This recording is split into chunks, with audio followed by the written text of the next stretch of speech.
What's good, YouTube? Blazeshadowthorn here. We're coming back at you with a post-narrated IPBA battle. I know I'm breaking all the norms. Last one, I did a post-narrated team analysis. This time I'm doing a post-narrated battle. Who knows? Next time I'm just gonna not even show the battle, just show the ending, last turn, and the score. Who knows? That's not gonna happen because it's gonna be really boring. But besides, I feel like I might start doing them like this because I feel like I can explain it better. So let's start off with the team I brought. I brought a Focus Sashed Jinx. I brought a Life Orb to Calm Mind Florges, which I really think is really cool, really interesting concept. I brought a Choice Scarf Celebi. I brought my Mega Metagross. I brought my Bulk Up Braviary, and then I brought a I believe I brought a Specs Jolteon, but I'll have to double check that Jolteon set. Not entirely sure. Looking over at my opponent's team, he definitely has the threats in the form of that Mega Charizard X, which if I don't deal with that right away, that will be a big pain to deal with. He also has two trappers on his team in the form of Dugtrio and Gothitelle, which is a really annoying, spoiler alert, it was really annoying dealing with those two, and they trapped a lot of good Pokemon that I was forced to leave in. Next thing on threats on his team is that Skarmory, because I would love for Mega Metagross to do some work, but that Skarmory really shuts it down, and it also shuts down my Celebi and my Braviary, so it does shut down a lot of things on my team, but I do have my Florges to kind of counter because it does have the hidden power fire, I know that, and then he has that Quagsire, which also kind of shuts down Mega Metagross unless I get prior damage on it, because I know Zen Headbutt, depending on his spread, might be a 2 KO if it's specially defensive. If it's physically defensive, then it's obviously going to be a lot more than a 2 KO. So looking at that, that's pretty much my game plan, was to weaken down his threats, destroy that Mega Charizard X right off the bat, and get rid of his trapper so he can't trap any of my Pokemon, and I can freely switch out. So that's sort of my game plan going right into the battle. And the good thing about this battle was nothing jumped out to me as threats, because in the last couple battles, things jumped out to me as threats. In this battle, I didn't really see that, so I'm hoping I can get a high enough differentiary this game, and that'll definitely put me in a better position. Because if I don't, then I obviously will, because I've been getting 1-0s lately, and that's not really good for differentiators. So, getting right into the battle, he ends up critting me first turn, which automatically you can tell how this game is going to go for me.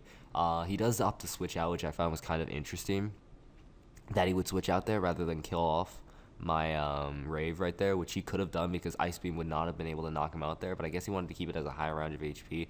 However, right here, I score a nice revenge crit, which this crit didn't matter, neither did the one on me, so either way, crit didn't matter. But anyways, he decides to stay in here and Mega Evolve, not knowing his speed tiers, because I actually outspeed him because I'm timid, and I believe Jinx has like 110 base speed. So I'm able to go for a Psychic that is able to knock out the Charizard X. So like I said, right off the bat, he loses a powerful, powerful threat on his team. But however, he is able to come in with the Dugtrio, and unfortunately, revenge killing with an Aerial Ace from this Dugtrio, which really does suck because Rave would have been very nice to have.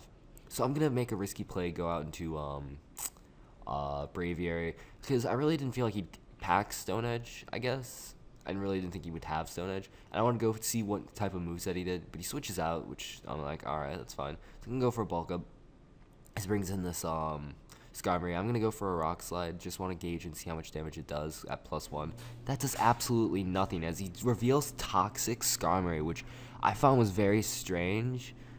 I mean, like, it works because Toxic Stalling Skarmory is a thing, but, I mean, it's not practical, I don't feel. But, you know, we'll see how he runs like that. So I'm going to go out into Silverback my Mega Metagross, because I really didn't feel like he could touch me with anything. Maybe he wanted to go for spikes or entry hazards, but he decides to try a Sky Drop on me.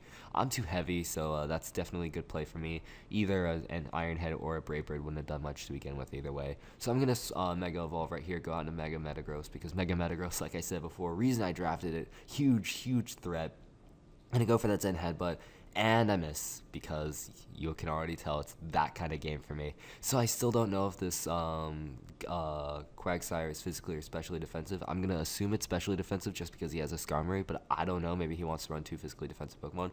Fortunately for me, though, he does not burn the Celebi, which really would have sucked because I do need Celebi to be at a healthy range of HP, as you will see later. He brings in this Gothitelle on a Psychic. I really thought he would bring in his Skarmory, and I didn't want to force a switch out, so I decided to go for a Psychic.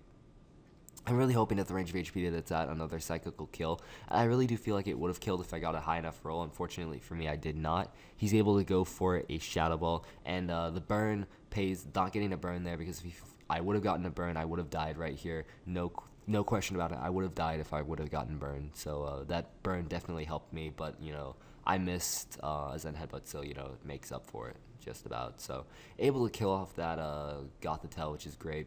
And he brings in this Dugtrio. I guess he doesn't realize that I'm scarfed. So I'm able to do a nice chunk of damage with this onto this Dugtrio. But unfortunately for me, again, this stupid thing just comes in and traps all my threats, because I do have Healing Wish on the Celebi, and Healing Wish Celebi is awesome to keep around in the back pocket just in case I need it for to heal up one of my mons if it gets low on HP. So that's exactly what I'm going to do. I'm going to bring in Silverback, going to go for that Bullet Punch, able to knock out the Dugtrio. I was really wondering if he wanted to switch out and save that thing for later, which, I mean, it was a possibility, so I couldn't risk it and just go straight away for the Bullet Punch, because an Earthquake really would have hurt me a lot. So same song and dance.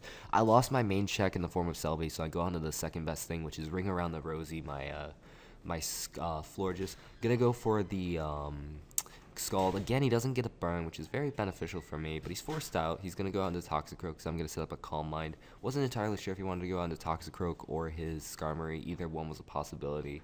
And again, even though I'm modest max attack and Life Orb, I really didn't feel like a Hidden Power Fire would kill. I don't know why, I just didn't feel like it. So right here, I really feel like a Gunk Shot's going to be coming my way. And even if he decides to predict my switch and go for like a Bullet Punch or a Drain Punch, I really didn't feel like he would be doing that much damage. So I end up switching out and going out into Silverback, as he actually sets up a Swords Dance on my switch, which is really scary, because Swords Dance at +2 is really, really bad. And I know Sucker Punch, I will not appreciate that, because it's a 50% chance to OHKO me.